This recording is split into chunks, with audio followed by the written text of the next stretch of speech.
Jujur aja, kalau di Indonesia ada mobil yang hampir semua orang pernah naik, besar kemungkinan itu Toyota Innova.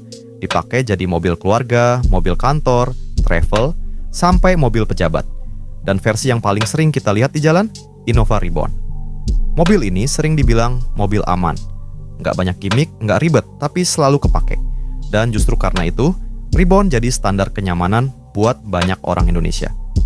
Di video ini, kita bahas Innova Reborn apa adanya. Sejarah singkat, desain, mesin bensin dan diesel, tipe-tipe yang dijual, dan kenapa sampai sekarang harganya masih kuat. Toyota Innova Reborn pertama kali diperkenalkan di Indonesia pada tahun 2015. Dan sejak awal kemunculannya, mobil ini langsung dikasih satu pesan yang jelas oleh Toyota. Ini bukan sekadar Innova baru, tapi Innova yang lahir ulang. Karena Innova Reborn adalah generasi kedua Innova, penerus langsung dari Innova Kapsul yang sudah lebih dulu jadi legenda. Mobil yang dulu identik dengan keluarga besar, mobil dinas, sampai mobil travel antar kota. Reputasinya sudah kebangun kuat, dan tantangannya besar.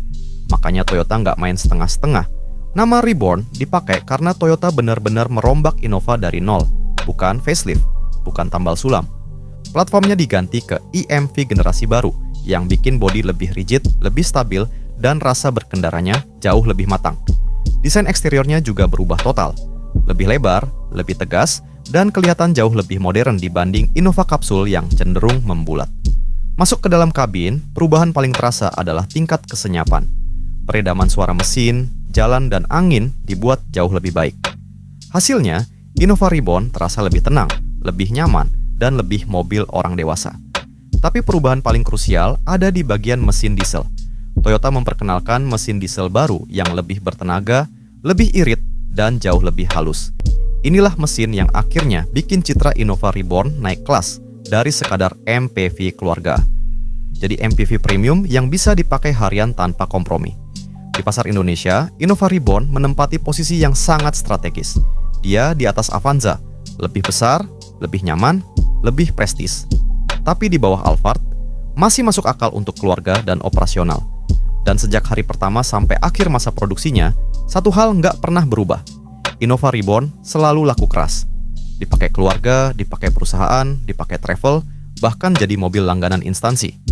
Bukan karena paling canggih, tapi karena mobil ini selalu berhasil memenuhi satu hal penting. Dipakai lama, tetap terasa benar.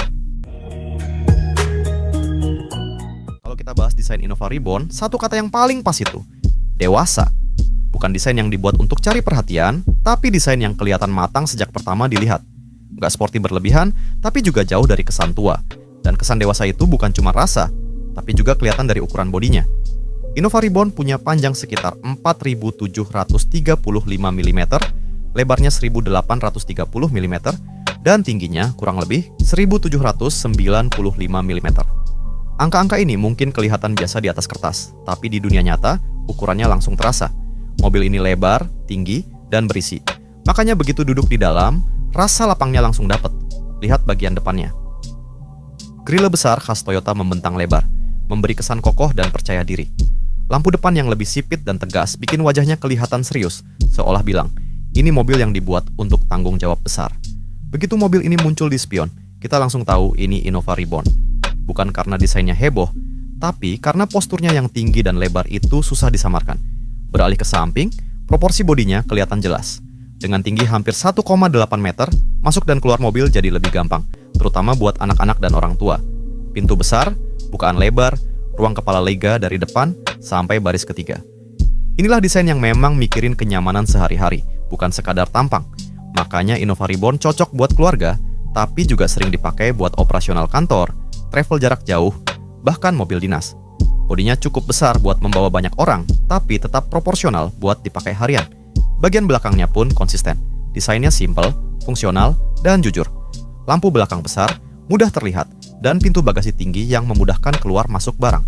Sekali lagi, Innova Reborn ini bukan mobil yang bikin orang nengok 2 kali di parkiran, tapi mobil yang bikin penggunanya percaya diri waktu turun.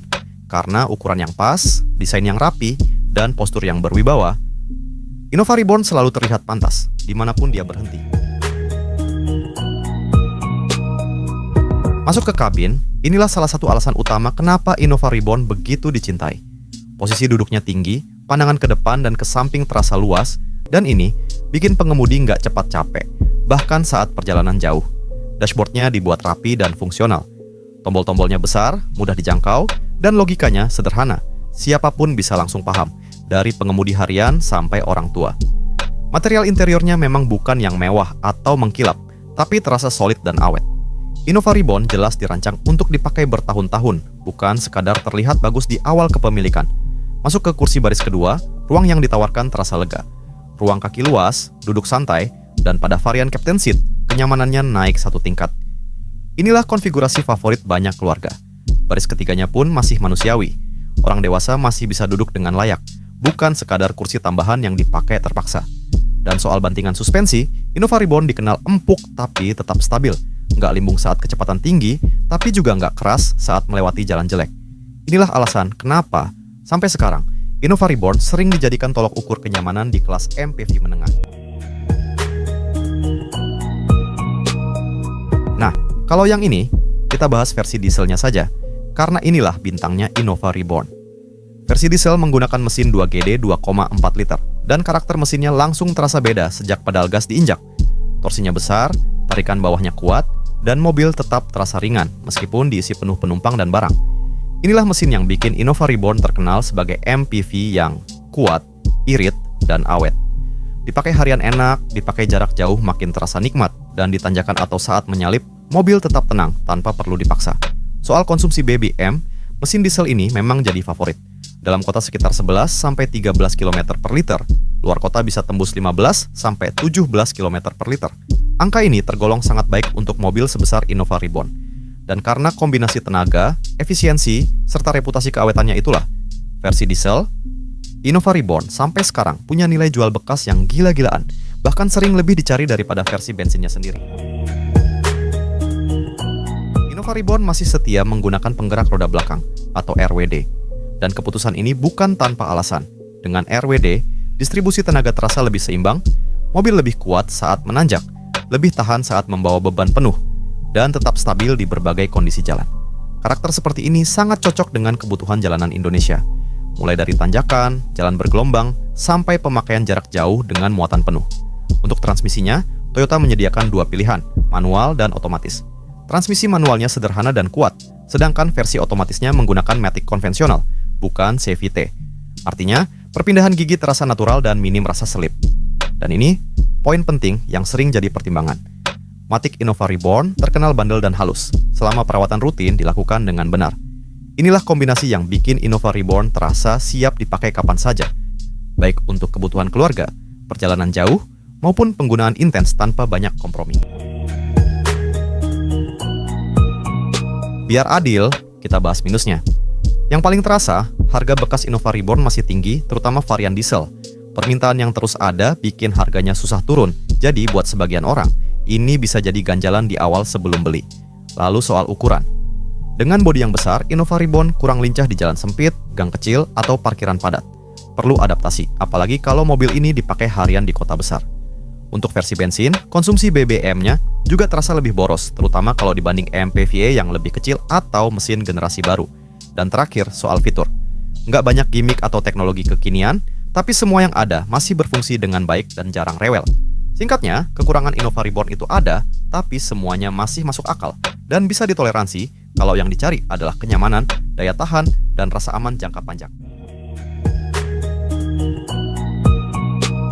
Jawabannya sebenarnya sederhana, nyaman, kuat, nilai jualnya stabil, dan aman secara sosial. Innova Reborn adalah mobil yang nggak bikin salah pilih, nggak ribet dipakai sehari-hari, dan jarang sekali bikin pemiliknya menyesal. Itulah kenapa, sampai sekarang, mobil ini masih terus dicari. Jadi, kalau kamu nanya, apakah Innova Reborn paling canggih? Bukan. Paling irit? Juga bukan. Tapi kalau kamu cari mobil yang tenang, nyaman, dan bisa dipakai bertahun-tahun tanpa drama, Innova Reborn masih jadi pilihan paling masuk akal. Di era mobil makin rumit, mobil yang biasa tapi benar justru makin bernilai. Menurut kamu, Innova Reborn masih layak dipertahankan atau sudah waktunya move on?